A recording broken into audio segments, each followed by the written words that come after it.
अपनों की चोट से जब जिंदगी बिखर जाए तो क्या टूटा हुआ पलटकर अपनों को ही जख्म दे। दर्दनाक होता है, शर्मनाक होता है, पर अक्सर जहां विश्वास होता है वहीं विश्वासघात भी होता है।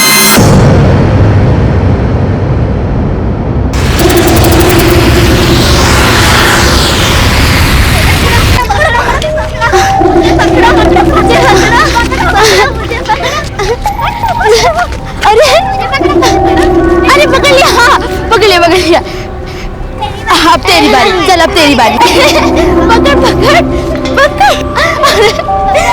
पकड़ पकड़ पकड़।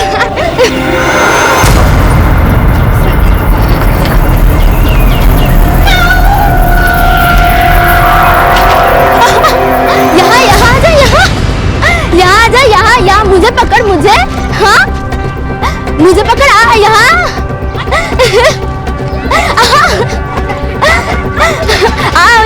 यहाँ पे मुझे पकड़ के दे, मुझे नुसरत, नुसरत। हाँ जीजू। मेरा घर चल, कुछ काम है।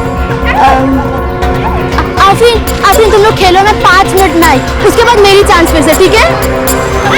चलिए।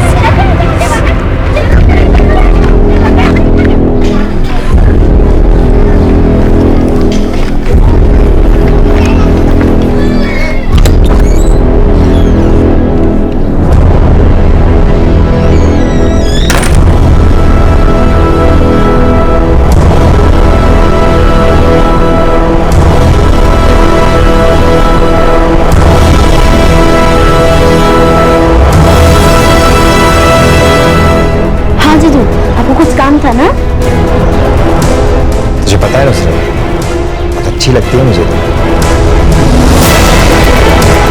जीजू आपको कुछ काम था ना?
फट कर देते हैं। धीरे बोल, वो बिल्ली मास्टर सुन लेगा तो अभी हॉस्पिटल दे देगा। क्या हुआ तुझे? रो क्यों रही है? अरे बेटा क्या हुआ? किसी ने कुछ बोला? किसी से झगड़ा हुआ? हाँ बोल तो सही, क्या हुआ?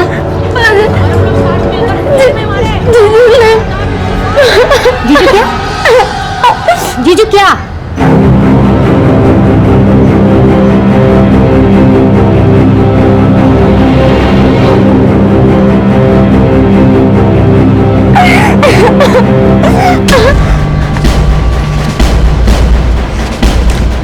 बेशर्म इंसान, तूने मेरी ही छोटी बहन के साथ बोलती हुई शर्म आ रही। बेशर्म आदमी, हाँ? थोड़ी सी भी गैरत नहीं है, कुछ काम धंधा तो करता नहीं है, मेरी ही कमाई पे जीता है और मेरी ही छोटी बहन के साथ। हाँ किया, मेरा मन किया मैंने किया तो। कमीने! अरे क्या हो गया? तू इतनी लाल पीली हो रही है, ऐसा क्या गुनाह कर दिया मैंने? इसके भी पैसे मिलेंगे, तैयार हो गई है वो। अरे मालदार हो जाएंगे हम। इस उम्र की लड़कियों के तो कस्टमर पैसे भी अच्छे देते हैं।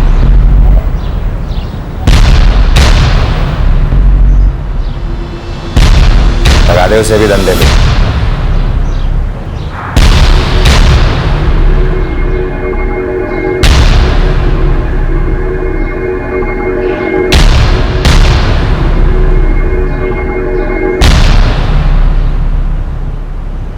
अशफाक ने तबस्सुम की छोटी बहन नुसरत के साथ रेप किया था।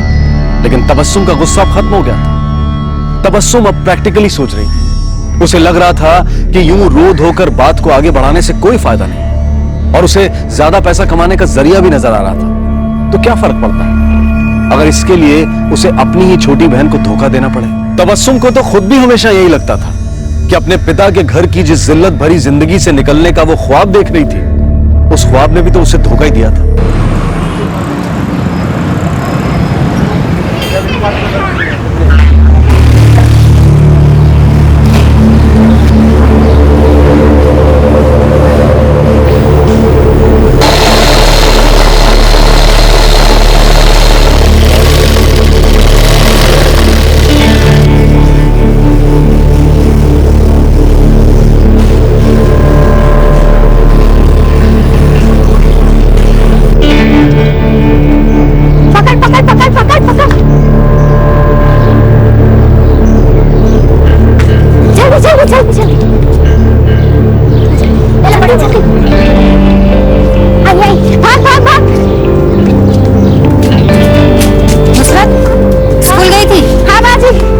स्कूल का तमाशा वमाशा बंद करो, सब पैसे की बर्बादी है।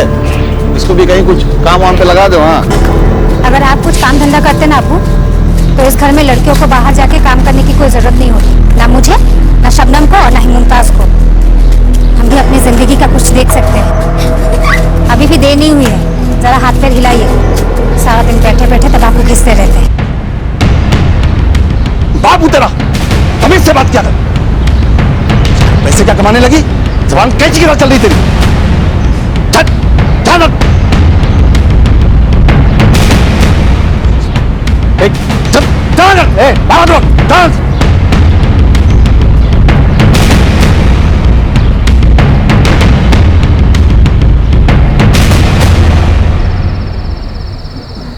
सब्जी रोटी भी।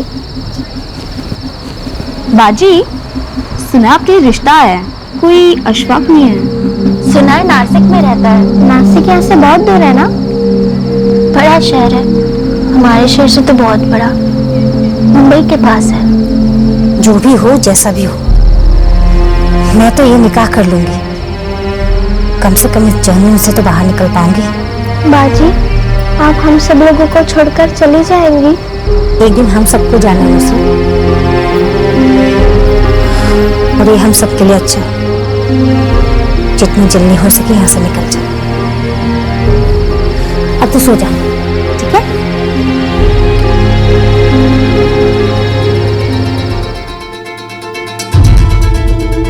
अशफाक हमारा इकलौता लड़का है।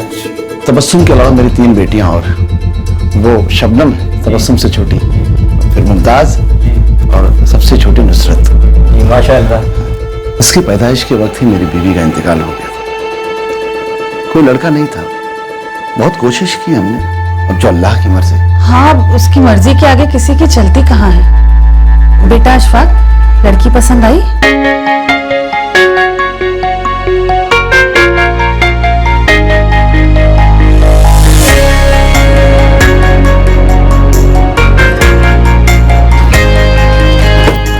ये हमारा घर है, भाड़े का है।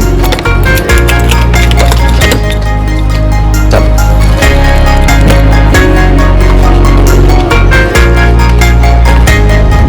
अल्लाह जाने कौन है, रेशमा नाम है। अब्बू ने निकाह कर ली। हाँ, हमें तो पता ही नहीं चला। एक दिन उठा लाए घर पर। नुसरत कैसी है? वैसी ही है। मैं नुसरत को अपने साथ ले आऊंगी। मैं नहीं चाहती कि वो ये सब बर्दाश्त करे, बच्ची है वो। हाँ, ले जाओ, मैं और शबनम अपना इंतजाम कर लेंगे। वैसे भी लगता है अब शौहर भी खुद ही ढूंढना होगा और निकाह भी खुद ही पढ़वाना होगा। अब्बू ने तो शराब भी पीनी शुरू कर दी है। आधे वक्त तो होश में नहीं रहते, और जब होश आता है तो फिर से शराब उड़ेल लेते हैं। चल रखती हूँ, खुदा हाफिज।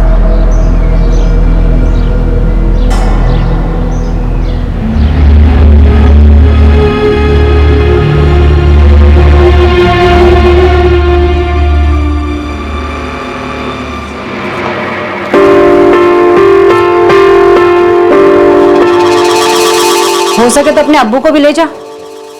काम के ना काज के, बस दिन भर पड़े पड़े दारू पीते रहते हैं। क्यों? तुमने तो निकाह किया है ना इनसे, अब संभालो अपने शराबी शोहर को। संभाल अपनी, अम्मी है तेरी। मेरी अम्मी तो कब की जा चुकी है अब्बू, और अच्छा ही हुआ, कम से कम इस जिल्लत की जिंदगी से तो बच गई।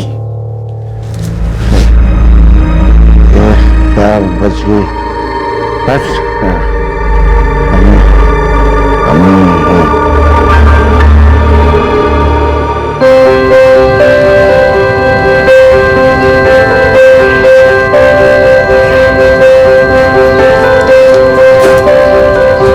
यहाँ बहुत सारे स्कूल है, मैं तेरा दाखिला किसी अच्छे से स्कूल में करा दूंगी, ठीक है?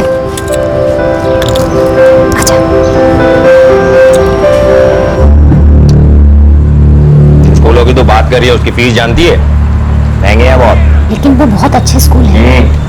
मामूली मैकेनिक हूं मैं, नहीं दे सकता इतनी फीस। मेरी छोटी बहन है, वो बच्ची है अभी।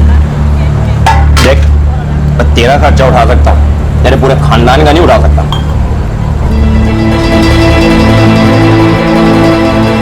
तू खाना खाना, चिंता मत कर, ये जीजू तो ऐसे ही बात करते हैं। मैं तेरा दाखिला एक अच्छे स्कूल में करा दूँ, ठीक है? चल अब खाना खा।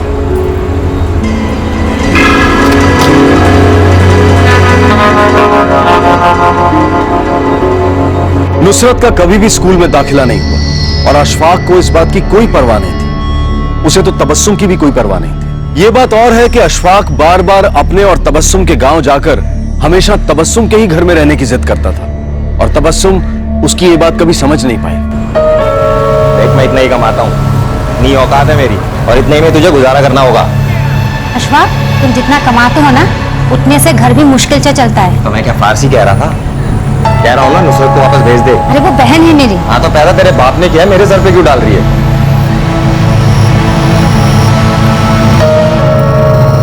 अगले सोमवार हम गांव जा रहे हैं। और हम तुम्हारे घर में रहेंगे? नहीं, तेरे। अल्लाह, मुझे एक बात समझ में नहीं आती, तुम्हें तो मेरी बहन बोझ लगती है, लेकिन हमेशा तुम्हें मेरे गांव जाना होता है और मेरे ही घर में रहना होता है, जहां मेरा दम घुटता है।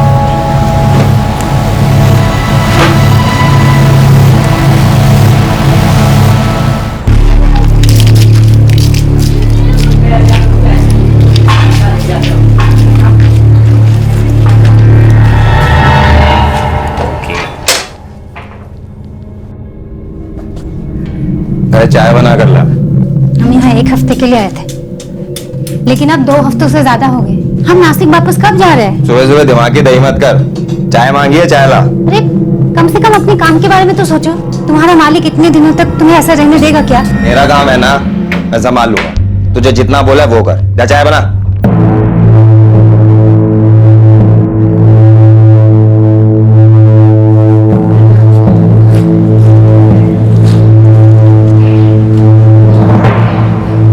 लगता है ना? अरे मेरे होते हुए क्या डर लगना, मैं हूं ना। अच्छी लग रही है लेकिन तू आज।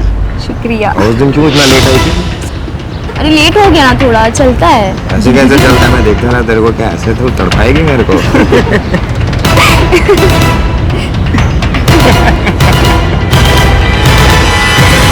शबनम, तुझे आज काम पर नहीं जाना? वो मैं बस जा ही रही थी, जीजू से थोड़ा बात करी थी। अच्छा जीजू, मैं चलती हूँ, अल्लाह हाफिज।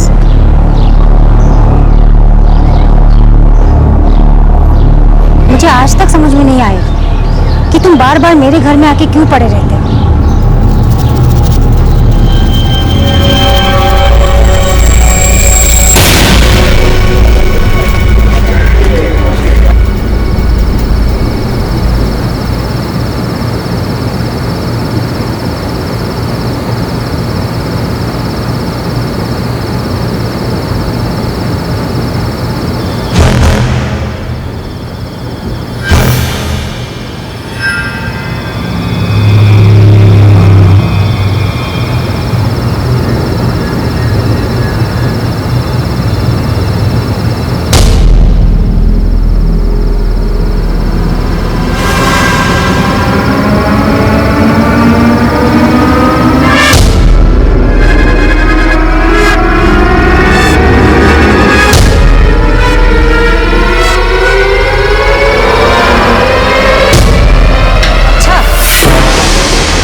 मेरे ही घर में मेरे पेट पीछे ये सब चल रहा है।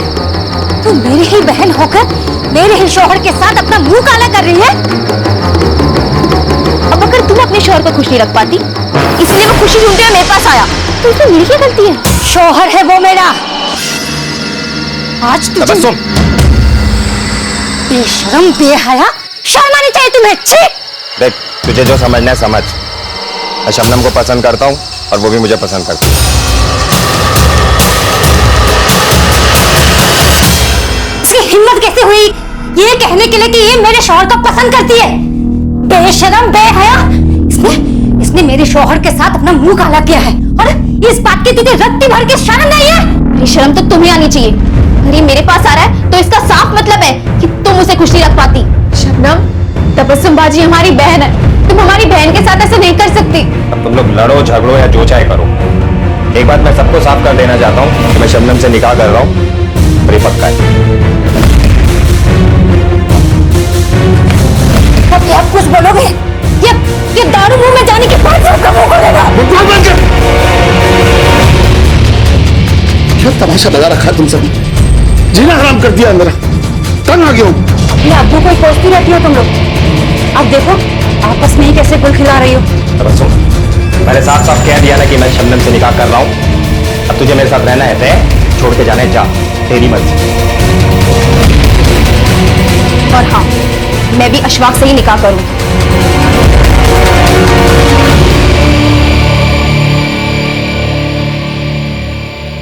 उसकी बहन ने उसे धोखा दिया, उसके शौहर ने उसके साथ धोखा किया, लेकिन तबस्सुम अपने अपमान और धोखे के जहर का घूंट पीकर रह गई। उसने अपनी किस्मत के साथ समझौता कर लिया था। अशफाक शबनम और तबस्सुम के साथ शहर वापस आ गया। नुसरत भी उनके साथ आई थी। समय बीतता गया और उनके हालात बद से बदतर हो गए।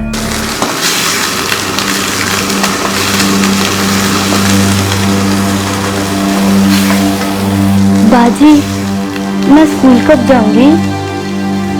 पता नहीं नुसरत, मेरे पास अब इतने पैसे नहीं है।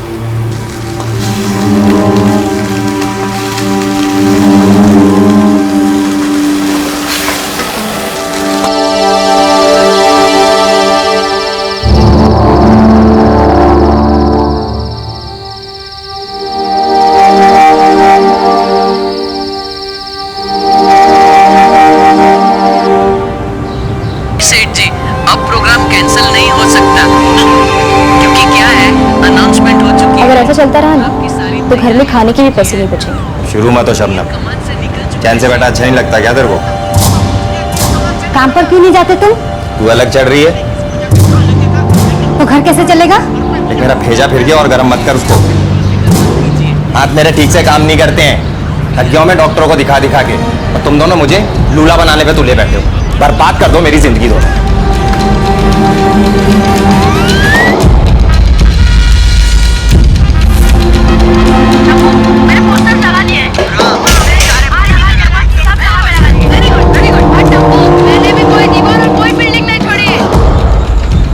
क्या करूं मुमताज, मेरे पास पैसे ही नहीं है। कैसे पढ़ाऊं नुसरत को? तो नुसरत को साथ ले जाने का क्या फायदा हुआ बाजी? पता नहीं, मैंने कभी नहीं सोचा था कि हालत इतनी खराब हो जाएगी। शबनम कैसी है बाजी? जहन्नुम में जाए मेरी बला से। मैं उससे बात नहीं करती, काम कर रही होगी कहीं। पता है बाजी, रेशमा इतनी बुरी भी नहीं है, आजकल अच्छे से पेश आती है। हम दोनों अच्छी सहेलियां बन गए हैं। अब वो तो जैसे थे वैसे ही है। पता नहीं मुमताज, मैं किस जिंदगी को बेहतर बताऊं, जो परेशानियां जो घुटन मैंने उस घर में महसूस की थी वो, या जो इस घर में महसूस कर रही हूँ। बाजी आप कोई काम ढूंढ लीजिए ना, अपने साथ साथ आप आपको नुसरत का भी ख्याल रखना है। हाँ, तू ठीक कह रही है। मैं रखती हूँ, खुदा हाफिज।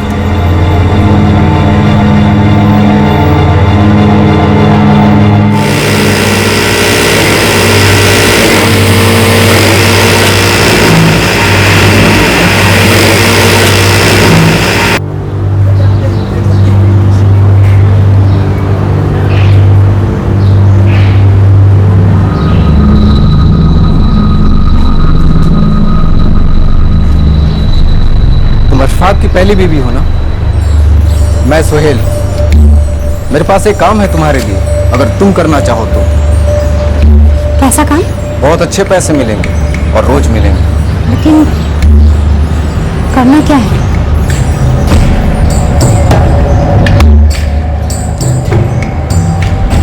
क्या कर ले, लेकिन मुझे भी पैसे देती रहना।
अरे ये तबस्सुम हर दूसरी रात जाती का है? अरे कहीं नहीं, वो एक घर में खाना बनाने का काम मिला है तो बस रात को खाना बनाने जाती है।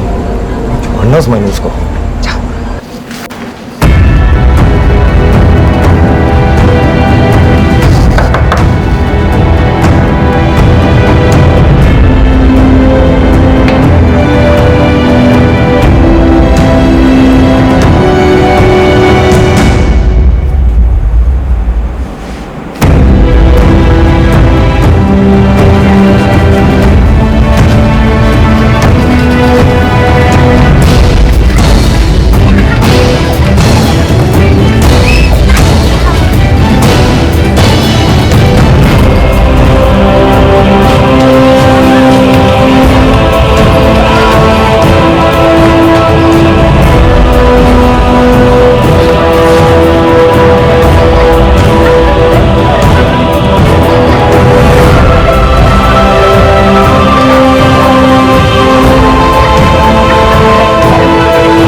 तबस्सुम ने प्रोस्टिट्यूशन का काम अपनी मर्जी से शुरू किया था और उसके शौहर अशफाक ने उसे इस काम के लिए इजाजत भी दे दी थी। और अब जब तबस्सुम को यह पता चला कि उसके शौहर ने उसकी ही छोटी बहन नुसरत के साथ इतना घिनौना काम किया था, तो अशफाक ने उसके सामने एक बहुत ही घटिया प्रस्ताव रख दिया। अरे मालदार हो जाएंगे हम। इस उम्र की लड़कियों के तो कस्टमर पैसे भी अच्छे देते हैं, लगा दे उसे भी धंधे पे। ज्यादा सोच मत, ये सोच कि घर में कितने पैसे आएंगे।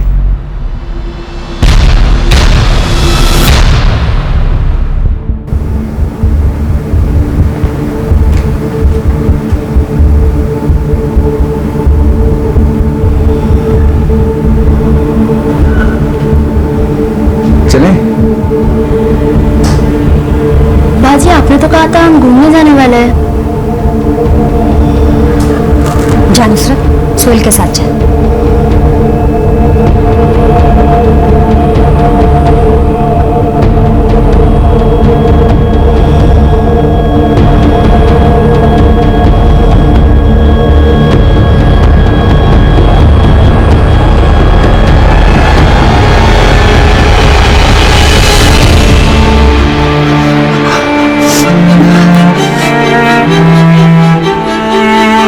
शुरू में थोड़ा दर्द होता है, धीरे धीरे आदत हो जाएगी। बाजी, आपने नुसरत के बारे में क्या सोचा? इतने साल गुजर गए, आप अभी तक उसे स्कूल में दाखिल नहीं करवा पाए। मैं कुछ करती हूँ मुमताज, बस थोड़े पैसे जमा कर लूँ। यहाँ सब कुछ बहुत महंगा है। बस एक बात याद रहे बाजी, नुसरत की जिंदगी हमारी तरह नहीं होनी चाहिए। अबू तो पढ़ाई की अहमियत कभी नहीं समझे, हमें कभी नहीं पढ़ाया। छोटी सी उम्र में हमें काम पर लगना पड़ा। नुसरत के साथ ऐसा नहीं होना चाहिए। आपको इससे बेहतर जिंदगी देनी ही होगी। जानती हूँ मुमताज,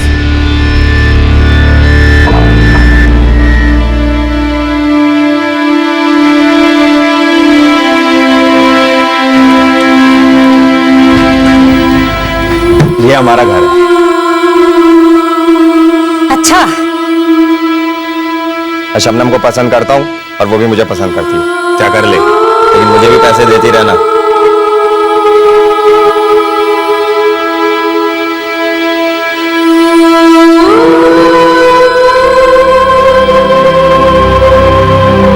तुम 204 में जाओ, मैं यहीं नुसरत के साथ बैठता हूँ।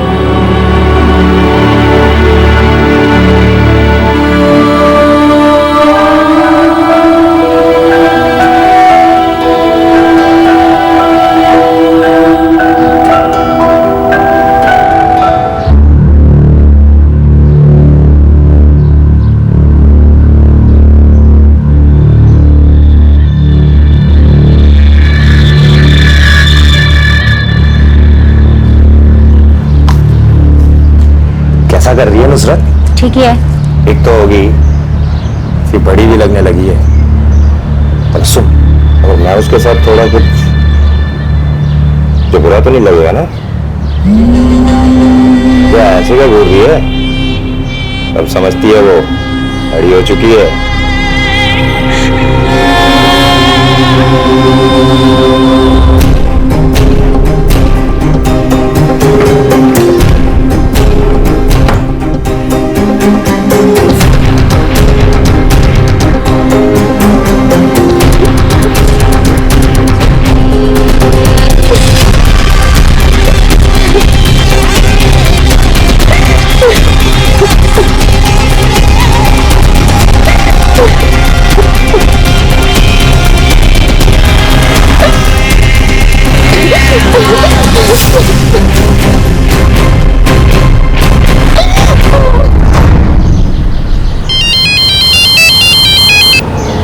तबस्सुम बाजी बोलिए। मैं नुसरत बोल रही हूँ बाजी। क्या हुआ नुसरत? बाजी मुझे पेट में बहुत दर्द होता है बाजी। तो डॉक्टर को दिखाओ। तबस्सुम बाजी को बोलो, वो तुम्हें डॉक्टर के पास ले जाएगी। मुझे पेट में दर्द होता है क्योंकि चीजू ने मेरे साथ गलत काम करना शुरू कर दिया है बाजी। तो ये बर्दाश्त क्यों कर रही है? तबस्सुम बाजी को बोल, वो उस कमीने को ठीक करेगी। तबस्सुम बाजी को सब पता है। क्या? ने पहली बार मेरे साथ ये सब किया था, तभी मैंने तबस्सुम बाजी को सब बता दिया था। लेकिन उसके बाद खुद ही बाजी मुझे ये सब काम करने भेजती है।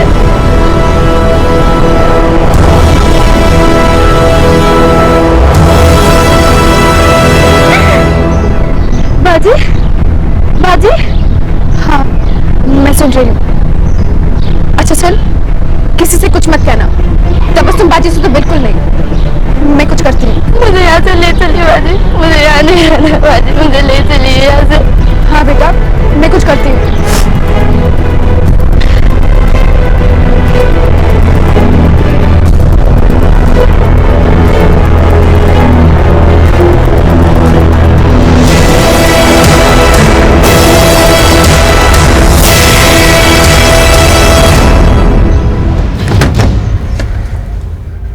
अरे मुमताज, आप तुम अक्सर पुणे जाते रहते हो ना? हाँ, मेरे चाचा जान वहाँ रहते, मैं उनके साथ ही काम करता हूँ। पुणे नासिक से कितना दूर है? दूर है, लेकिन ज्यादा नहीं है। क्यों? क्या तुम मेरी मदद करोगे? मुझे मेरी बहन को बचाना है।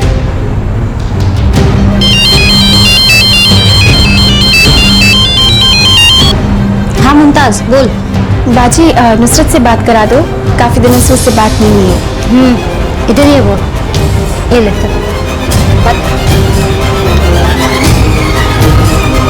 बाजी, मेरी बात गौर से सुन। किसी से कुछ मत कहना और किसी को ये पता मत चलने देना कि मैं क्या बोल रही हूँ। हाँ बाजी।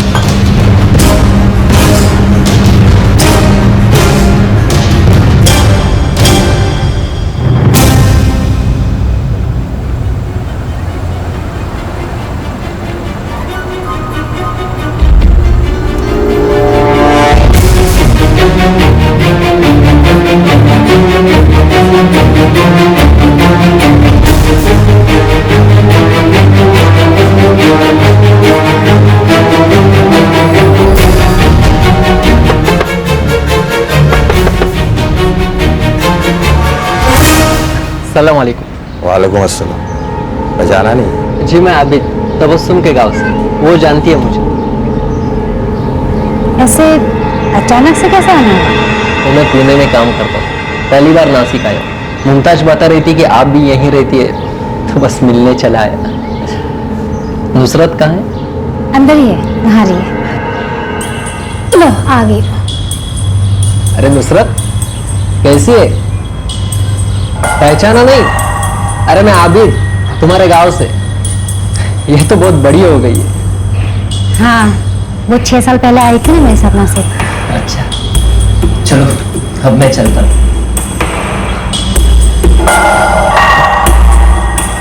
खुदा। खुदा हाफिज। अरे मेरा फोन तो अंदर ही रह गया।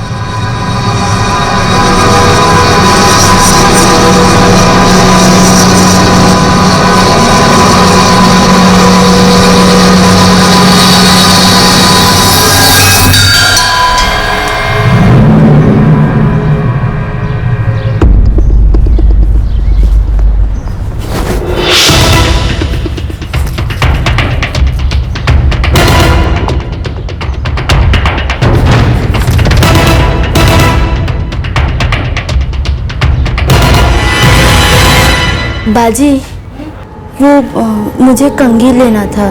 तो जाना, पूछने की क्या जरूरत है?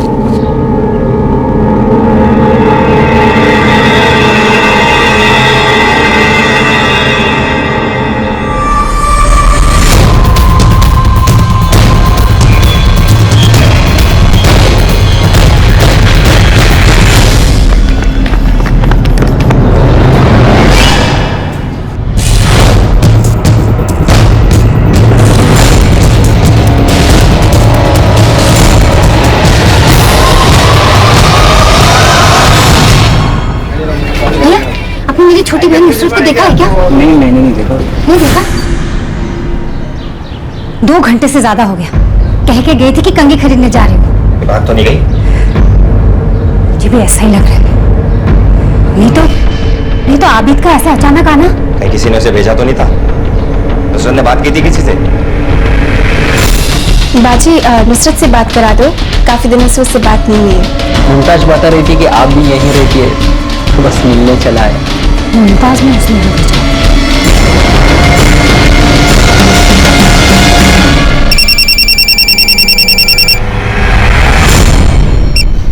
हाँ बाजी। तूने आबिद को यहाँ भेजा था? क्यों, क्या हुआ? मैं तुझसे कुछ पूछ रही हूँ। तूने आबिद को यहाँ भेजा था? हाँ, मैंने ही भेजा था। अब कहाँ है वो दोनों? नुसरत जहाँ भी है, आपसे और आपके शौहर के गंदे हाथों से महफूज है। मुमताज, वो दोनों अब कहाँ हैं? बता। क्यों? ताकि आप उसे अपने पास रखने के बहाने फिर से उससे धंधा करवाएं। वही धंधा जो आप करते हो चाहती है बेचारी वो बच्ची भी करे। मुमताज, सीधे सीधे बता दे कि वो दोनों कहाँ है, नहीं तो मैं पुलिस स्टेशन जाके आबिद के खिलाफ रिपोर्ट लिखवा दूंगी कि मेरे घर में आके मेरी बहन को भगा के लेके गया। अच्छा, जाओ करो।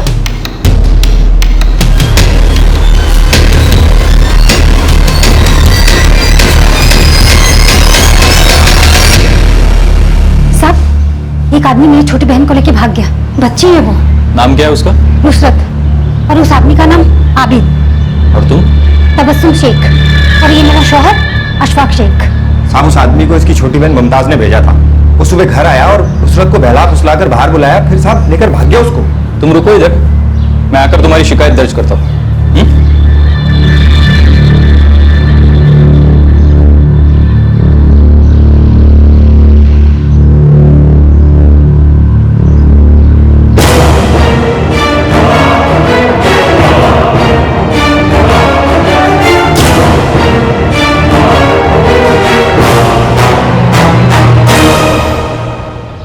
यही है तुम्हारी बहन नुसरत? जी साहब। और ये आबिद, तुम कह रही थी तुम्हारी बहन को इसी ने भगाया? जी साहब। जी साहब, ये लोग 2 घंटे पहले ही यहाँ पे आए थे और तुम्हारी बहन ने हमें सब कुछ बताया था कि तुम्हारा पति उसके साथ क्या क्या करता था और तुम क्या करवा रही थी। साहब, ये झूठ बोल रही है, ये जबरदस्ती बुलवा रहा है इससे। नुसरत बेटा, तुमने इनसे क्या कहा? सब कुछ बाजी, मैंने इन्हें सब कुछ बता दिया। झूठ बोल रही है साहब, मैं जीजा हूँ इसका, 6 साल से इसे पाल रहा हूँ। देखो कैसा गंदा इल्जाम लगा रही है मुझ पे। कमीने, बच्ची है वो, गंदे इल्जाम वो नहीं लगा सकती। और तुम उसकी बड़ी बहन हो ना? हा?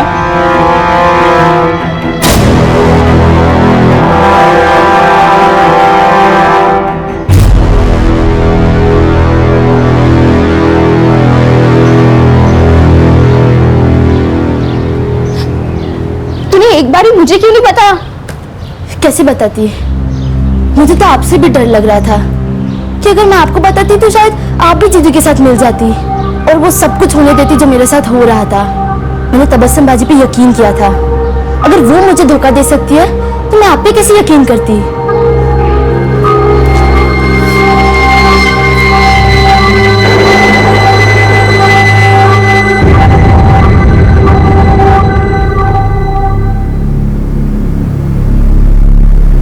मुझे तुम्हें अपनी बहन बुलाते हुए भी शर्म आ रही है। कभी सोच भी नहीं सकती कि तुम ऐसा कुछ कर सकती हो।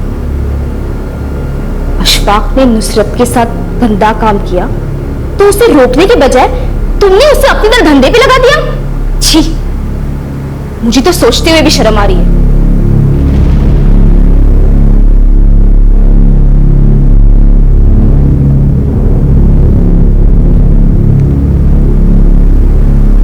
तब तुझे शर्म नहीं आई जब तूने मेरे शौहर के साथ अपना मुकाला किया था, जब तुमने मेरी जिंदगी हराम कर दी थी,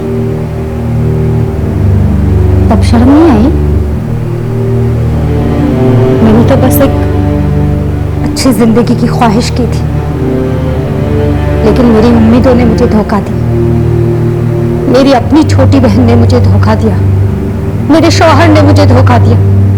इतने सारे धोखों ने मेरी जिंदगी कड़वी कर दी थी और इसी कड़वाहट में आकर मैंने अपनी बेटी जैसी छोटी बहन के साथ धोखा किया। मैंने नुसरत के साथ जो किया वो गलत किया। इस गुनाह का एहसास है मुझे, लेकिन मेरे इस गुनाह में तू भी शामिल है। हाँ, आ रही है मुझे शर्म।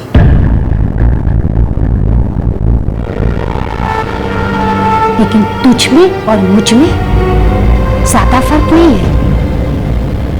तो थोड़ी शर्म तुझे भी तो आनी चाहिए ना? हाँ?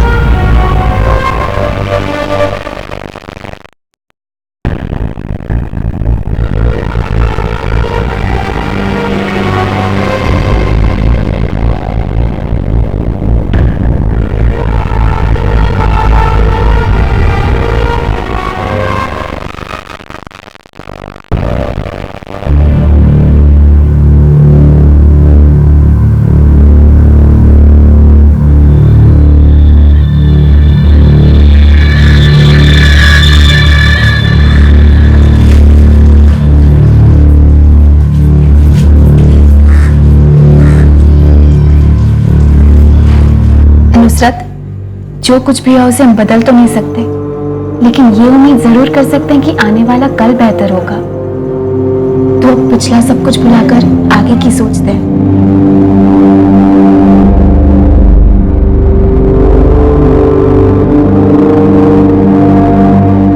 नुसरत की मेडिकल रिपोर्ट से यह बात साबित हो गई कि उसे सेक्सुअली असॉल्ट किया गया था। क्योंकि वो माइनर थी, इसलिए शुरू के कुछ दिनों तक उसकी देखरेख चाइल्ड केयर कमेटी ने की और फिर उसे मुमताज को सौंप दिया गया। नुसरत अपने गांव लौट आई है।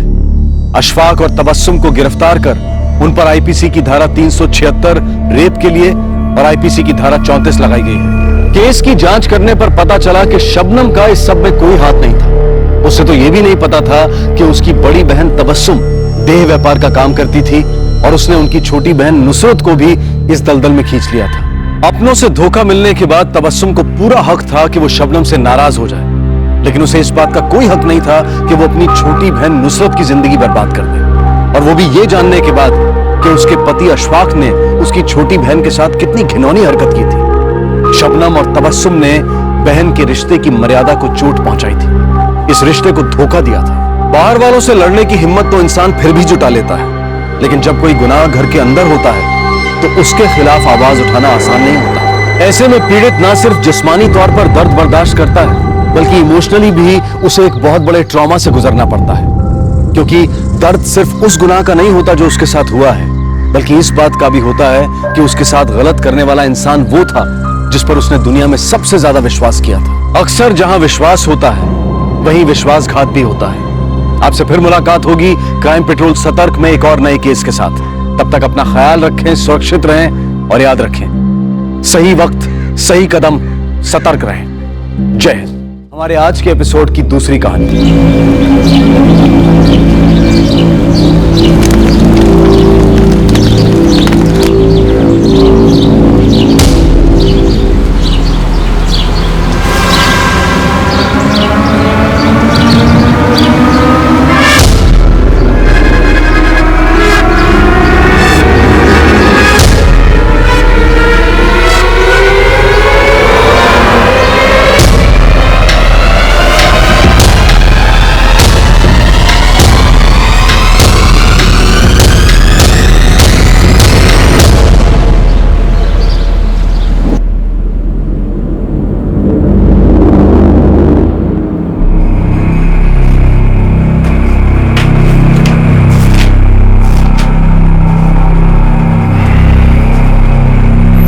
सागर, तुझे अक्ल नहीं है? तेरी ये नाटक कंपनी बंद कर। इतनी मुश्किल से मैंने तुझे नौकरी दिलवाई है और तू है कि काम पर जाने के बजाय उस नौटंकी में लगा रहता है। मामा, मैं फैक्ट्री गया था लेकिन वहां पे कोई काम नहीं था तो मैं चला गया। फैक्ट्री में काम था या नहीं है तय करने वाला तू कौन होता है? तू वहां सिर्फ नौकर है, फैक्ट्री का मालिक नहीं है। मामा मामी प्लीज माझ्यावरती ओरडू नका। मैं छोटा नहीं रहा, बड़ा हो गया हूं। मैं आप लोगों की बहुत इज्जत करता हूं। इसका मतलब ये नहीं है कि आप जब जी चाहे मेरे ऊपर चीखे चिल्लाएं। और अब मैंने फैसला लिया है कि मैं आप लोगों के साथ नहीं रहूंगा, अलग सा रहूंगा भाड़े के घर में। तू ये क्या कह रहा है? तू भूल गया 5 साल का था तू, तब हम तुझे यहाँ इगतपुरी लेके आए थे, पाल पोस कर इतना बड़ा किया है। देखिए, आप दोनों ने मेरे लिए जो किया उसके लिए मैं हमेशा एहसानमंद रहूंगा आपका, लेकिन ये सब और नहीं होगा मुझसे।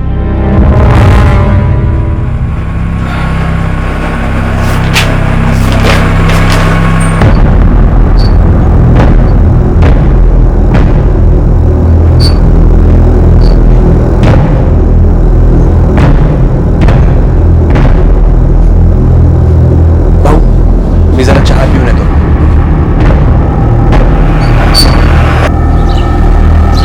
सागर, मेरे को तेरी मदद चाहिए।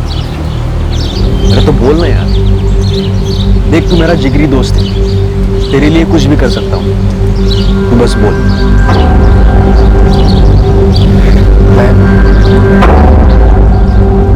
मैं आई को मारना चाहता हूँ। योगेश, तू पागल हो गया है? कैसी महकी महकी बातें कर रहा है?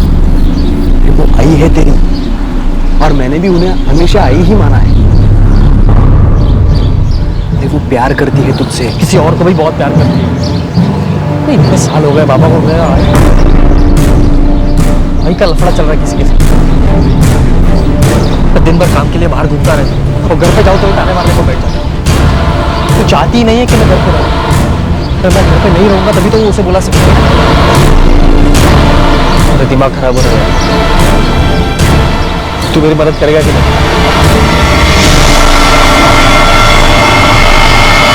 ओम नमः भगवते पाय पाय ये सग्रत भूताना सागरी टाकरी नाम ओम फट स्वाहा।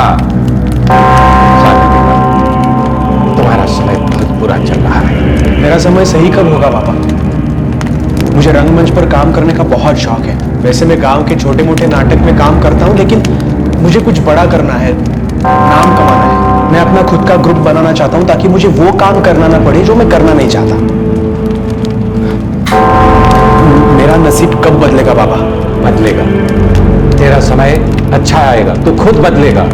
इस समय तुम्हें ढेर सारे पैसों की जरूरत है ताकि तसल्ली से बैठकर तुम अपने काम को कर सको। देवताओं को खुश करो, वो तुम पर पैसों की बरसात करें। कैसे?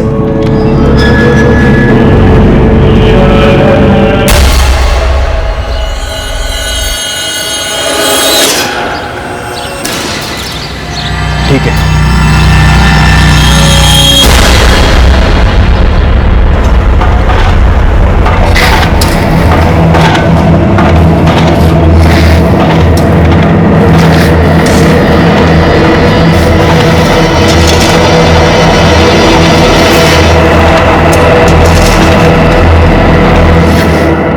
योगेश कोलकर ने अपने दोस्त सागर वाघ के सामने एक बहुत ही चौंकाने वाला प्रस्ताव रखा। योगेश अपनी मां को मार डालना चाहता था। इस विचित्र केस ने एक नया मोड़ तब लिया जब दोनों दोस्त इस जुर्म को करने के रास्ते पर चल पड़े। आज कुछ काम वाम मिला बेटा? 3 जगह गया कहीं कुछ भी नहीं हुआ। तुझे पढ़ाने में मैंने अपने सारे पैसे लगा दिए, वो भी जो बाबा के बनने के बाद मिले थे। कॉलेज तक की पढ़ाई करवाई तुझे, तू है कि मुझे कुछ काम ही नहीं मिल रहा। बेटा कुछ तो कर, कहीं तो काम ढूंढ ले। देख मैं बूढ़ी हो गई हूँ, थक जाती हूँ, मुझे भी तो आराम की जरूरत है ना। तू कहना क्या चाहती है? मैं कोशिश नहीं कर रहा। उतनी नहीं कर रहा है जितनी करनी चाहिए बेटा। 3 की जगह 6 जगह जाना। हाँ, ताकि मैं दिन भर घर से बाहर रहूं और तेरा वो प्रेमी कमलनाथ घर के अंदर। तुझे मेरी जरूरत क्या है जब सब कुछ तुझे वो दे ही रहा है, तेरा ख्याल भी रखता है, और क्या चाहिए तुझको? हिम्मत कैसी हुई तेरी? तेरी हिम्मत कैसी हुई ये कहने की? जानता भी है कमल जी मुझे अपनी बहन की तरह मानते, इतना घटिया इल्जाम लगाया।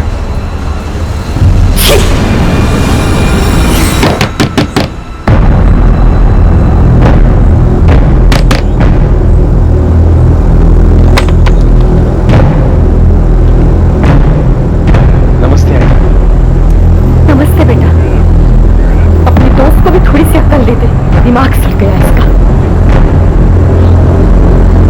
अच्छा कर, बाहर से चल।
आसपास कोई हथियार या वैसी कोई भी चीज नहीं। साहब, ये औरत हमारे गांव की नहीं है, आप शिवगोरी गांव में पता कीजिए। मला असं वाटतं है मैंने इसे वहां कहीं देखा था।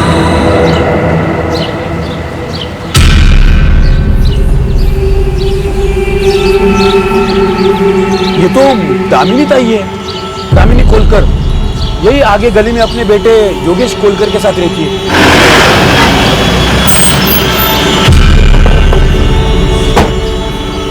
दामिनी कोलकर यही रहती है। हो साहेब, उनका बेटा योगेश कहाँ है? काय झालं साहेब? हमें दामिनी कोलकर की लाश मिली है। यही है वो? हो साहब, ये तो दामिनी ताई है, लेकिन ये तो कल अपने बेटे के पास नासिक जाने को निकली थी। कल 12 तारीख? हो साहब। ताई किधर जा रही है? आगे नासिक जा रही हूँ। योगेश को नौकरी मिली है वहाँ, भाड़े पे घर भी लिया है, बुलाया है मुझे। अरे वाह, ये तो बहुत अच्छी खबर सुनाई। चल ये देख, देर हो रही है। आपको पता है योगेश नासिक में कहाँ काम करता है? माहिती नहीं साहब, पर मेरे को इतना मालूम है कि उसको अभी अभी नौकरी लगी। दामिनी ताई के साथ ऐसा सब हो गया, किसने मारा होगा साहब?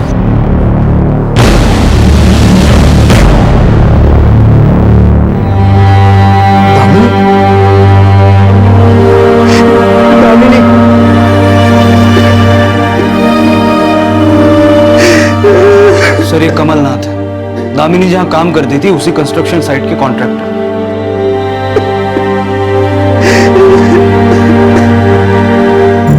हाँ साहब, दामिनी अपने बेटे को मिलने नासिक जाने वाली थी, इसलिए वो शायद कल दोपहर को ही घर से निकली होगी। तो दामिनी कल दोपहर को मिली थी आपसे? नहीं साहब, दामिनी कल सुबह करीब 10 साढ़े 10 बजे मेरे पास आई थी। और उसने कहा कि उसके बेटे को नासिक में नौकरी मिल गई है और ये वहां जाने वाली है। दामिनी के बेटे का कोई कांटेक्ट नंबर है आपके पास, मोबाइल या और कुछ? नंबर है। नंबर दीजिए।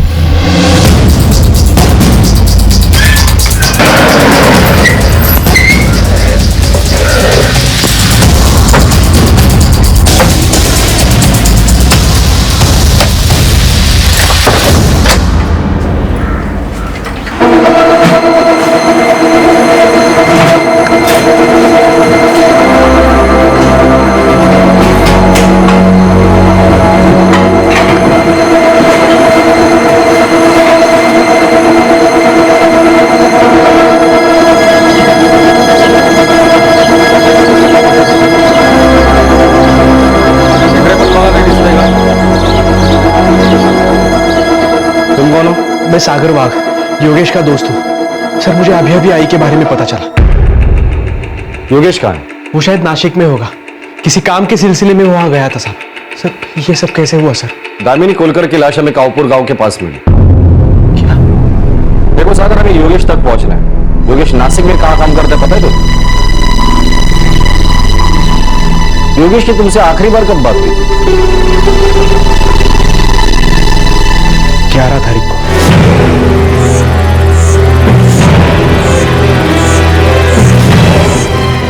नहीं, योगेश ऐसा नहीं कर सकता।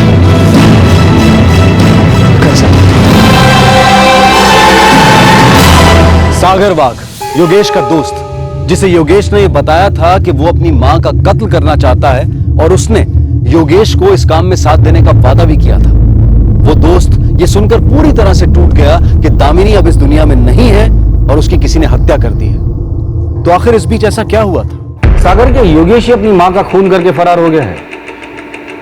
नहीं सर, योगेश ऐसा नहीं कर सकता। सर, योगेश के फोन की लास्ट लोकेशन निदालतुरी गांव के पास है, 12 तारीख। निदालतुरी का?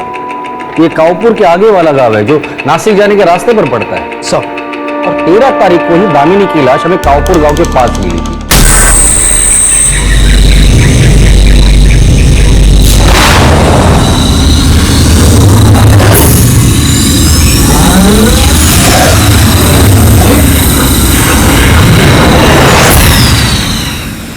इस बात के पूरे चांसेस है कि योगेश ने अपनी मां का खून किया और वो भी पूरे प्लानिंग के साथ।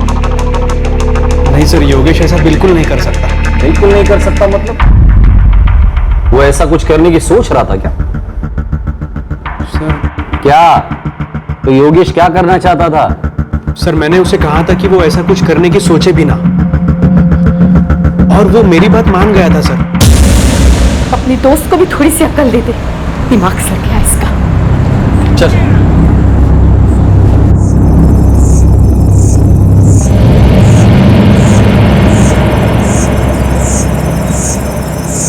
यार, तेरी आई तेरे लिए परेशान है और इसीलिए वो तेरे पीछे पड़ी रहती है।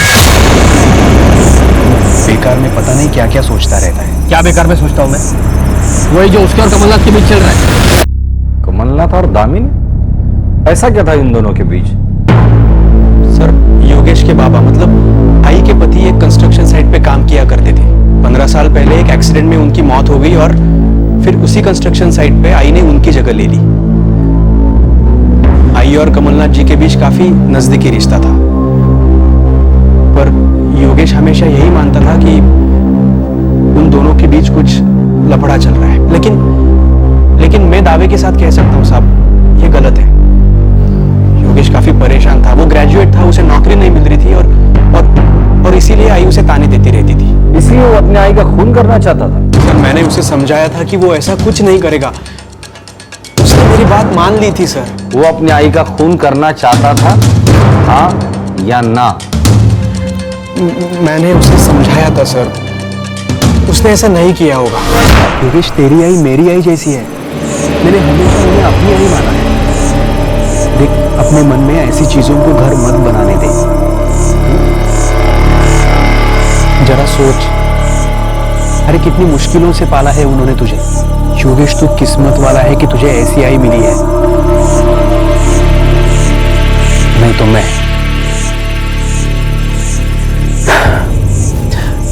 देख, अपने मन से ये विचार निकाल दे, बिल्कुल निकाल दे।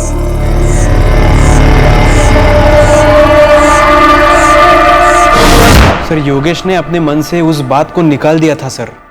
लेकिन उसके आई का तो मर्डर हो गया। नहीं नहीं, योगेश ऐसा नहीं कर सकता सर। तो फिर कौन कर सकता है? वो मुझे पता नहीं सर। देखिए, मैं योगेश का बहुत अच्छा दोस्त हूँ और मैं दावे के साथ कह सकता हूँ कि ये काम योगेश का नहीं है।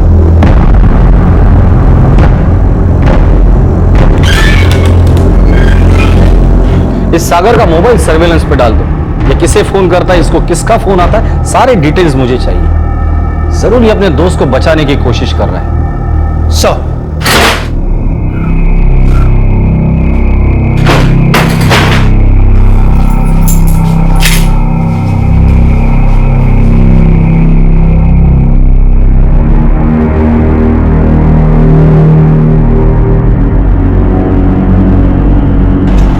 दामिनी मेरे लिए छोटी बहन जैसी थी और मुझे बड़े भाई का मान देती थी। तो योगेश को तो कुछ और ही लगता था। साहब, अब किसी का शक और गलतफहमी हम कैसे दूर कर सकते हैं? क्या इस सिलसिले में कभी योगेश ने आपसे बात की?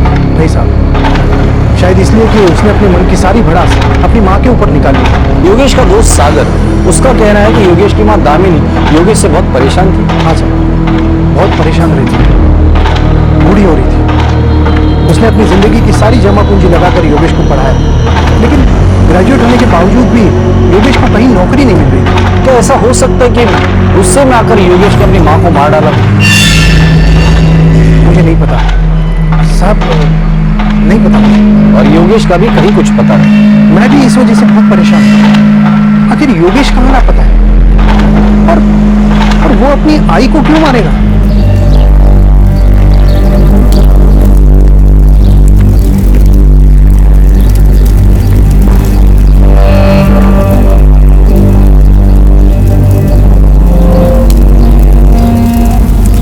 देख सागर, अगर तुझे पता है तेरा दोस्त योगेश कहाँ है और उसी ने ये सब कुछ किया है, तो तू पुलिस को सब सच सच बता दे। योगेश ने ऐसा कुछ भी नहीं किया है मामा, पर ना ही मुझे पता है कि वो अब कहाँ है।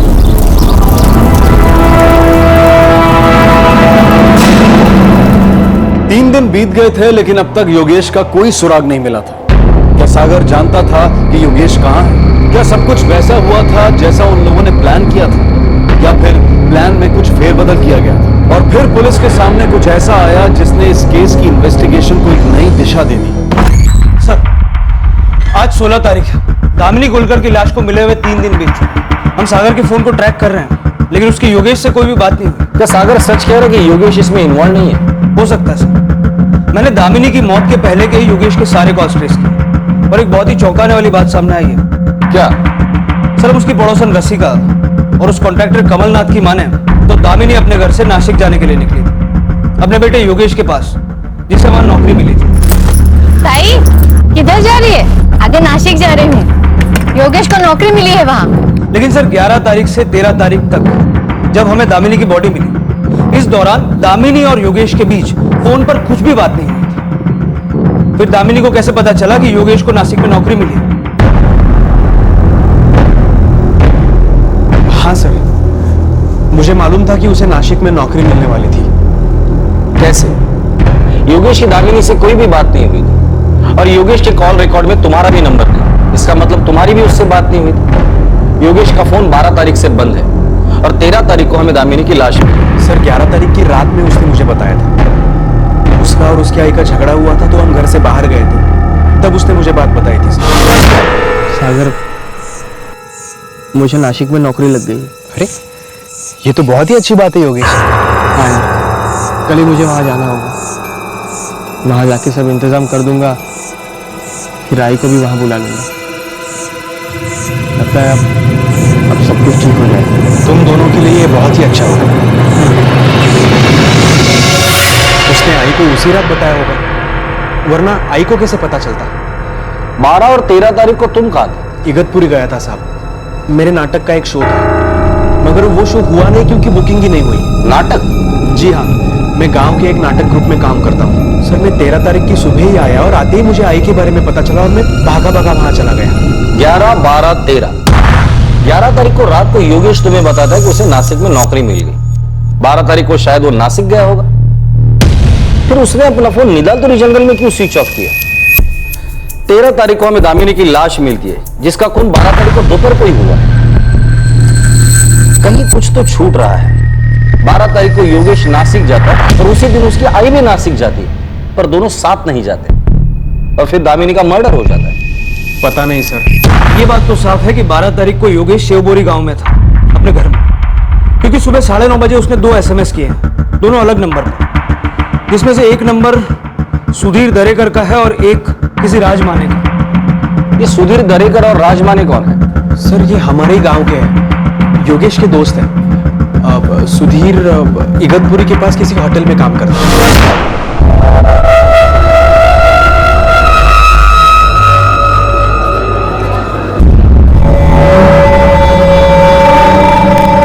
और सर ये जो राजमाने है वो रिक्शा चलाता है, ड्राइवर। वो सही, उसने मुझे मैसेज किया था जिसमें लिखा था कि उसे नासिक में नौकरी मिल गई है। मुझे भी यही मैसेज किया था और मैसेज करके मैंने उसे बधाई भी दी थी। जी मैंने भी।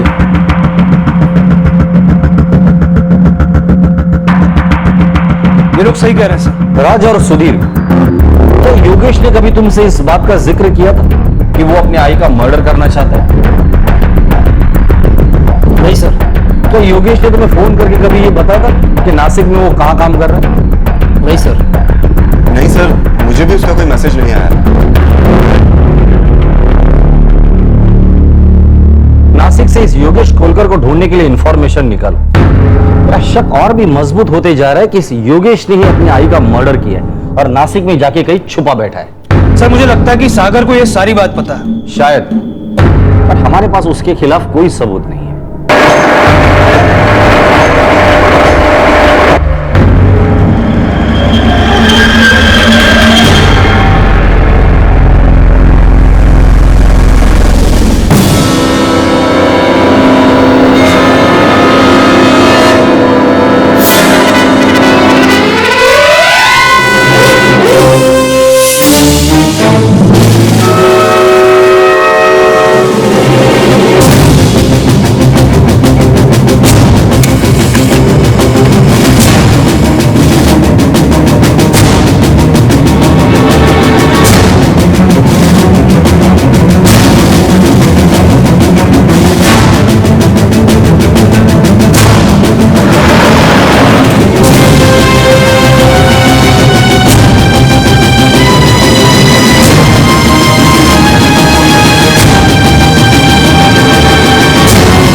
योगेश का अब तक कुछ पता नहीं चला। तो क्या योगेश हवा में गायब हो गया? सर ये तो अभी भी एक मिस्ट्री है, लेकिन इन सब में एक बात सामने आई है, सागर झूठ बोल रहा है। मैंने इगतपुरी और आसपास में पता किया, कहीं भी कोई भी प्ले या परफॉर्मेंस नहीं होने वाला था। और सर खास बात यह है कि 12 की सुबह को सागर के फोन की लोकेशन वही थी जो योगेश के फोन की थी। और अगर सागर की माने तो वो योगेश से आखिरी बार 11 तारीख की रात को मिला।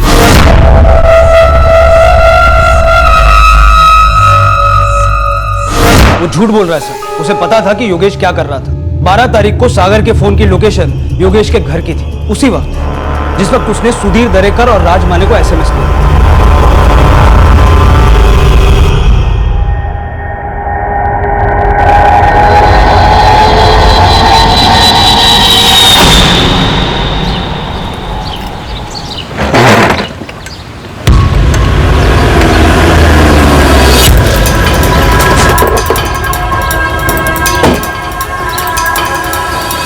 जी सर।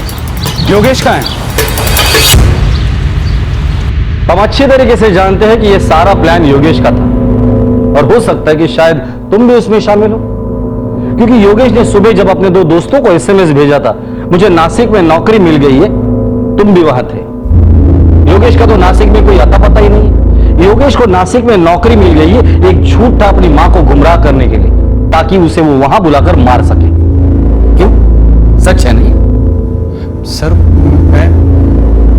मैं इस बारे में कुछ नहीं जानता सर। देख सागर, हम लोग अच्छी तरीके से जानते हैं कि योगेश कहां छिपा है, ये सिर्फ तुम जानते हो। सीधे सीधे बता दो, वरना हम हमारी तरीके से उगल पाएंगे।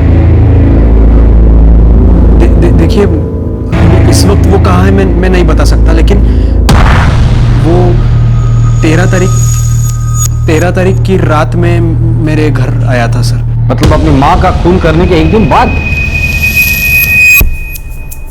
जी।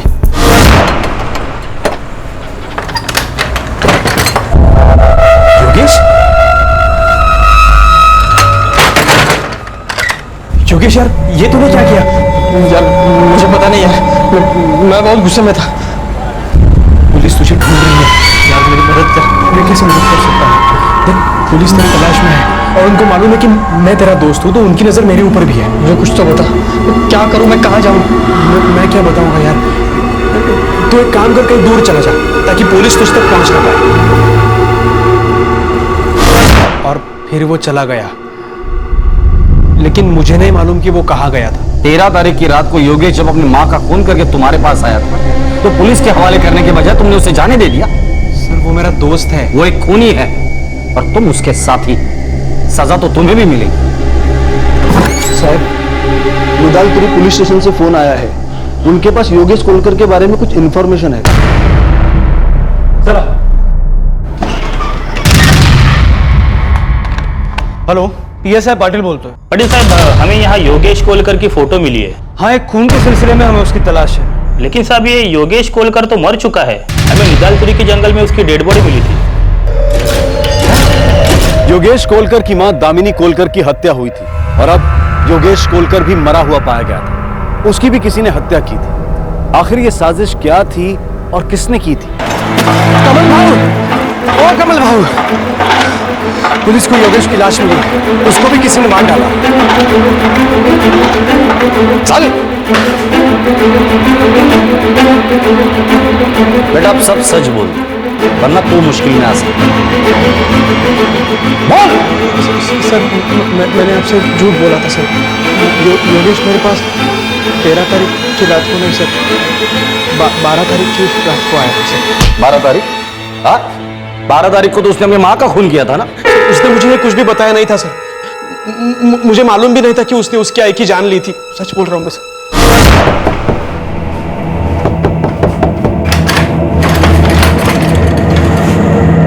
मैं आई से परेशान हो गया हूँ यार। तू ना बेकार की बातों में दिमाग लगा रहा है। अरे वैसा कुछ नहीं है यार, मेरा दिमाग खराब हो रहा है। चल चल अपन बाहर जाओ, चल चल। और फिर मैं उसे बाहर ले गया। चलते चलते हम निदालपुरी के जंगल पहुंच गए।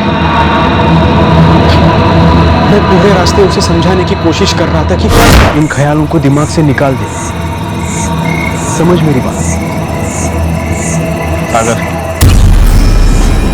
कुछ समझाने का फायदा नहीं है। मैंने आई को जान से मार डाला। क्या? दोपहर को उसको मैंने नासिक आने को कहा और उसे यह भी कहा कि मैं कांवपुर गांव के पास उसका इंतजार करूंगा, और वही उसे जान से मार डाला। उसकी आई मेरी आई जैसी थी। वो ऐसा कैसे कर सकता था? मैं गुस्से से पागल हो गया।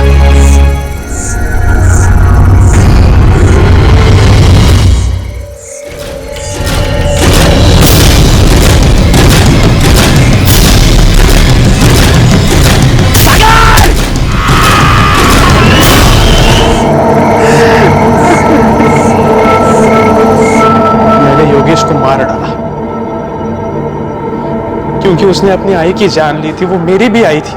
तुमने योगेश को 12 तारीख की रात को मारा और तुम्हें पहले से ही पता था कि योगेश ने अपनी आई का खून किया।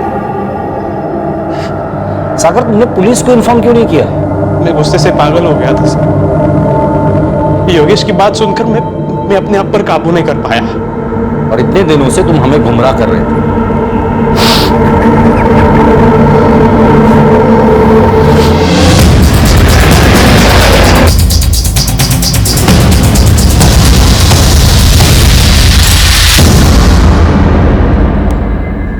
सर, वहां से गुजरने वाले एक आदमी ने पुलिस कंट्रोल रूम में इन्फॉर्म किया। हम इसे आइडेंटिफाई करने की कोशिश में थे। सर, हमें बॉडी यहां मिली। 13 तारीख को हमें योगेश की आई दामिनी कोलकर की लाश मिली। योगेश की लाश भी आपको उसी वक्त मिली होगी, दोपहर को। नहीं सर, हमें ये बॉडी 12 तारीख की दोपहर को मिली थी।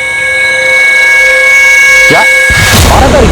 मतलब पोस्टमार्टम मेडिकल रिपोर्ट से ये पता चलता है कि उसकी मौत उसकी बॉडी मिलने के करीब 12 घंटे पहले हुई, यानी सर 11 तारीख की रात। ये कैसे हो सकता है? क्योंकि सागर ने हमें बताया कि योगेश का खून उसने 12 तारीख की रात को किया था। सर आप हमारी रिपोर्ट चेक कर सकते हैं, हमें ये बॉडी 12 तारीख की दोपहर को ही मिली थी, करीब सर 1:30 बजे। और सर पोस्टमार्टम की रिपोर्ट के मुताबिक उसकी मौत 12 घंटे पहले हुई थी। अगर ऐसा है तो फिर योगेश अपनी आई को खून कैसे कर सकता है? एक बात बताइए, जब बॉडी मिली थी तो साथ में और कुछ चीजें मिली थी? नहीं सर, बॉडी के साथ में कुछ भी चीज बरामद नहीं हुई। मोबाइल फोन, आइडेंटिटी कार्ड, कुछ भी नहीं। किस चीज से मारा गया? सर कुछ भारी चीज, मतलब शायद सर एक बहुत ही अजीब बात है, जहां पर लाश मिली थी वहां पर पेड़ पे एक क्रॉस का निशान था। हाँ तो सर 11 तारीख की रात को अमावस्या की रात थी और उसके अगली 12 तारीख की रात को भी टोना टोटका करने वाले बहुत अच्छा मानते हैं। उस दिन बहुत सारे पूजा और होम हवन हुए थे। सर इस केस में कुछ और भी है, कुछ बहुत भयानक।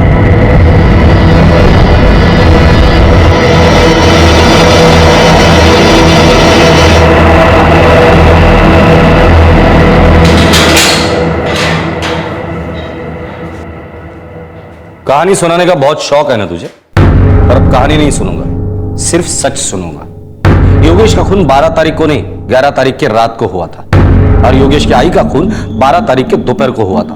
तो योगेश अपनी आई का खून कर ही नहीं सकता। देख सागर, अब सिर्फ सच बोलना, वरना तेरी वो हालत करके रखूंगा कि कुछ बोलने के लायक ही नहीं रहेगा। ओम नमो हमते पाय पाय ये सब ग्रह भूता नाम सागरी डागरी नाम ओम फट स्वाहा। सागर बेटा, तुम्हारा समय बहुत बुरा चल रहा है। देवताओं को खुश करो, वो तुम पर पैसों की बरसात करेंगे। कैसे? बलिदान। बलिदान। कैसा बलिदान बाबा? इस महीने की 11 और 12 तारीख की रात्रि पवित्र रात्रि है। इस रात्रि में बलिदान देने से तेरे किस्मत के दरवाजे खुल जाएंगे। किस चीज का बलिदान बाबा? दो बलिदान। तुम जहां बलिदान दोगे वहीं तुम्हें पैसा मिलेगा और पैसों का पता भी वहीं होगा। सर मैं बहुत डरा हुआ था सर, लेकिन बाबा ने कहा था कि पैसों की बारिश होगी, इतने पैसे मिलेंगे कि मैं मेरे सारे सपने पूरे कर सकूंगा। पहले तो मैंने सोचा कि मैं अपने मामा मामी को मार डालूं, लेकिन तभी योगेश मेरे पास आया सर। मैं आई को मारना चाहता हूं। मेरे सामने मेरा दोस्त खड़ा था और वो मुझसे एक ऐसे काम में मदद मांग रहा था जो मैं खुद करना चाहता था। वो 11 तारीख की रात थी, बहुत ही पवित्र रात। योगेश अपनी आई की वजह से बहुत परेशान था। अगर समझ में नहीं आ रहा क्या, बहुत परेशान हो गया। चल शांति से बात करते हैं। चल। हम चलते चलते निदालतुरी के जंगल पहुंच गए। समझ में नहीं आ रहा ये सब क्या हो रहा है।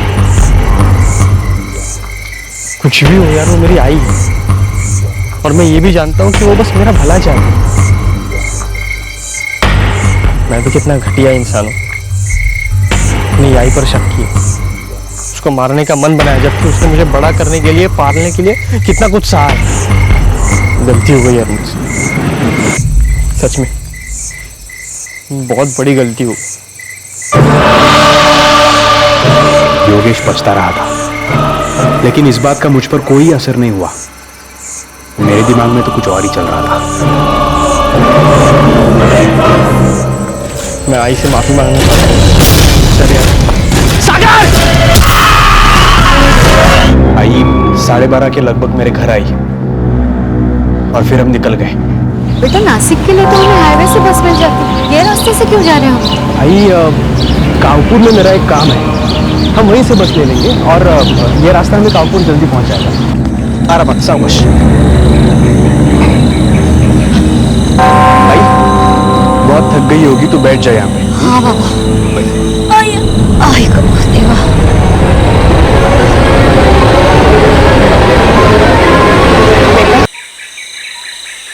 योगेश को कौन सी कंपनी में नौकरी मिली है? कंपनी अच्छी तो है ना? हाँ बहुत ही अच्छी है कंपनी।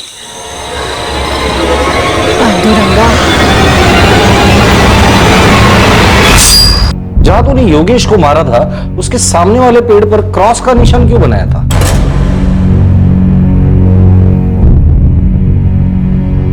उस जगह पे निशान बनाना, अगली रात तुझे वहां से खजाना मिलेगा, वहां से इतनी दौलत मिलेगी कि तू सोच भी नहीं सकता।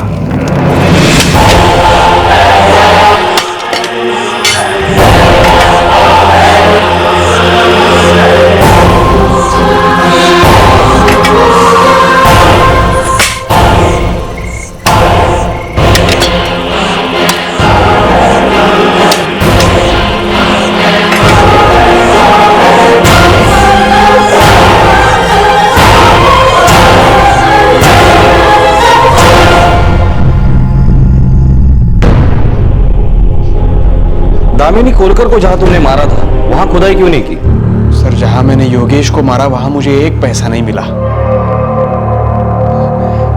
और आई को मारने के बाद मैं वहां नहीं जा पाया क्योंकि वहां पे पुलिस की तहकीकात शुरू हो गई थी। सागर, क्या तुम्हें सच में ऐसा लगता है कि ये सब करके तुम्हें पैसे मिल जाते? बाबा ने तो यही कहा था। सागर, इस बाबा पर भरोसा करके तूने 2 लोगों की जान ली। तेरा बचपन का दोस्त था, उसे तूने मार डाला। उसकी आई जो तुम्हें बेटे की तरह प्यार करती थी, इस बाबा के चक्कर में आके कितना बड़ा जुर्म किया तुमने, पता है तुम्हें? लेकिन बाबा ने तो कहा था कि ढेर सारा पैसा मिलेगा। तुम्हारे बाबा कहाँ मिलेगा? पहाड़ी के पास एक छोटी से घर में रहते हैं। पाटिल, पहाड़ी के पास वाले इलाके में जितने भी बाबा है सबको उठा कर लेकर आओ। सर,